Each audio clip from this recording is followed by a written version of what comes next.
ای هارون، ای هارون، ای دیوانه، که عقلی تو می درآید؟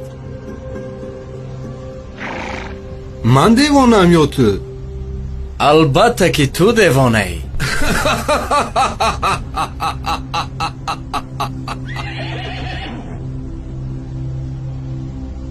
عاقل بودنت را چگونه اثبات میکنی؟ من میدونم که قصرهای با حشمت تو ابدی نیست، اما حیات آخرت ابدی است. من برای آخرت آمادگی میبینم، تو باشی برای دنیا. قصرها بنیاد داری و دنیای خود را آباد میسازی و آخرتت را خراب. با این خاطر میترسی که این آبادی را گذاشته به آن ویران نروی، در حالی که تو عمیق میدانی خانه آخرتت آنجاست. هارون، اکنون به من گوی که دیوانه است. به خدا قسم که راست میگویی. باز یگان نصیحتم کن. کتاب خدا برای تو بسنده است، به آن چنگ زن و رستگار شو. یگان احتیاج داری که اون را برآورده کنم؟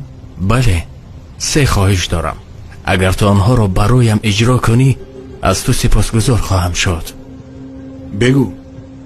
عمرم را دراز کن. من نمیتوانم. مرا از چنگ عزراییل نجات ده. این از دستی من نمی آید. پس مرا وارد بهشت ساز و از دوزخ نجاتم ده. من قدرت این را ندارم.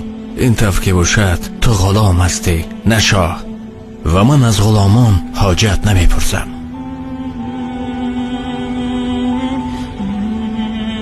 ای خواجه، در این جهان چرا بیخبری؟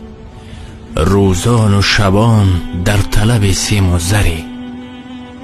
سرمایه تو از این جهان یک کفن است، آن هم به گمان است که بری یا نبری.